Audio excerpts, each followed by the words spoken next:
What's going on, guys? Murph's YT13 here, and as you can see, we've got the Eater of Worlds, Bray Wyatt versus Roman Reigns in our match of the week. But I was going to change it up this week and do a Raw review, so we'll get straight into it. Raw began, Paul Heyman promo. This guy is seriously the best of all time at cutting a promo that gets me excited for matches. In my opinion, he's the greatest of all time. He basically welcomed Brock back to the WWE, showed a clip of the Rampage months ago after WrestleMania, all of that sort of thing. There was a stipulation from the Authority that he had to apologise to the announce team, basically had to apologise to everybody. So Brock did, in the only way that Brock knows how, and that's to go up and give Michael Cole a noogie, which I haven't seen on Monday Night Raw for quite a long time. Gave him a noogie. And apologised to him. Basically, Paul Heyman completely sold the match at Battleground. That guy could sell ice to Eskimos. He is quite easily the best in the business and the best of all time. I'll say it again, I think he's the best of all time. And now we move on to the next segment, which was okay. It was Dean Ambrose and Kane in a match. This was really just a setup to further the storyline between Kane and Seth Rollins. Seth Rollins basically wants Kane back on his side so he can tackle Lesnar. It makes sense. I may go on a little tangent here, I really do believe that there is someone else, there's got to be someone else who can take Kane's spot in this position. I think it should be UR Nation. I think he should be the guy. He should debut as Seth Rollins' muscle man, and he could actually get the rub from beating up Brock Lesnar, which is coming up later. And it really frustrates me how they use Kane. I think Kane has been great, but that's the key word. He's been great. He's no longer best served by putting him in these top positions. It should be another guy. But anyway, Kane and Dean Ambrose, they had a really good match. The crowd wasn't into it because it is what it is. I mean, everybody knows that Dean Ambrose is a guy who's gone from being #1 contender to now getting pinned via distraction from Seth Rollins by Kane. He's getting pinned by Kane. I honestly don't understand it, but I'm not here to bash the show. But it doesn't make any sense to me. But Kane wins via pinfall. There's a few high spots. Obviously Ambrose hits the flying clothesline, whatever. He does the same sort of shtick. Dean Ambrose should be in a better position than losing to Kane in the first match on Raw. He needs a fresh opponent, and he needs a really solid heel to accentuate him being a pretty over babyface. Like, this guy's pretty popular. On to the next segment. We had the Primetime Players versus the Ascension. This was what it was. I mean, it's never going to be spectacular when the Ascension's involved. As for the Primetime Players, I thought it was a little bit weird that they got the titles so quickly in the feud, and pretty much, since if I'm not mistaken, they were back for about a week before they put the titles on them, which I thought was really, really strange. The Ascension, it's not the 1980s, they're not relevant, they don't really get me excited, but this was what it was. It was a squash match. Really enjoyed Big E chomping on celery or whatever it was out the back. These guys are great. New Day are really, really great. They make great heels, and they're going to make great opponents eventually for Primetime Players, I'm sure. But we'll have to wait and see how that all pans out. The next match was Sheamus versus Roman Reigns. So this was a hellacious match, man. These two really laid it all out on the line. Really physical. I really enjoyed the match. I think if you follow me on Twitter and you've seen me live tweet during Raw, I'm not the biggest fan of Sheamus. He's not relevant to me. I thought it was a really silly decision to put the Money in the Bank briefcase on him.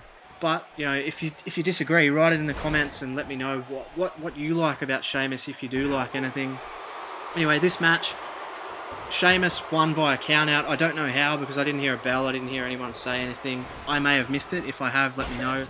But yeah, one particular spot in this match that I thought was incredible was when Roman Reigns was going for the apron dropkick, and Sheamus absolutely laced him with an incredible clothesline that took him nearly out of his boots. But yeah, overall a really, really solid match. Crowd was pretty into it.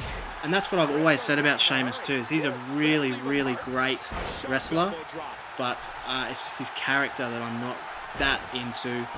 This was all surrounded by, of course, Bray Wyatt leading Roman Reigns back into the weirdest part of the show, undoubtedly. But I really like the creepiness of this angle. I think bringing Roman's daughter into it is very, very smart. I think that's going to give it that personal touch that can really tip Roman over the edge and get the crowd behind him, because he's a family man. Everybody knows he's a family man, and I think that's a great way to get the audience engaged and to make Bray a genuine heel as opposed to sort of a cool heel that people want to cheer for. So I think I'm really excited for that angle. I think that's going to be really good, and I think their match is going to be great as well. After that, we had Neville versus Kofi Kingston. I dropped everything I was doing. I said to myself, this is going to be the match of the night. This is going to be unbelievable. Neville versus Kofi Kingston. And it didn't quite pull through what I wanted, because the match was really just about getting primetime players involved. It was about sort of too much about the outside. There was a couple of high spots. I really enjoyed Xavier Woods on the outside taking photos of Kofi putting Neville in a chin lock. I thought that these guys, again, as I said before, these guys are fantastic. They didn't give him much time, so this match was what it was. Neville wins with the red arrow. I hope this leads to more of a program between these guys, because these guys, I think, the little bit that they showed with the little bit of time they had, showed that they could really genuinely tear the house down. King Barrett was next with Zack Ryder. This match is a complete write-off. It doesn't mean anything when you beat Zack Ryder anymore. Barrett's lost so much lately since winning the King of the Ring. And even when he was Intercontinental Champion, he barely won a match. Barrett's in purgatory. It's getting to that stage now where he really needs something edgy. And with the King and the crown and all that sort of thing, it's all garbage. It's not going to work. I know not everybody can be the guy, but Wade Barrett could be a really good upper mid card badass heel. You know, he's got the genuine background of being a badass heel. You know, a genuine fighter. So his feud with R-Truth, it's just comedy, and it's gonna, unless they can make it genuinely funny. I know R-Truth can be when he came out and he thought he was in the Money in the Bank ladder match and all that sort of thing. If they can make it genuinely funny, it has legs, but it just feels a little bit too much like filler to me at the moment. Next, we had John Cena come out. He was addressing Kevin Owens.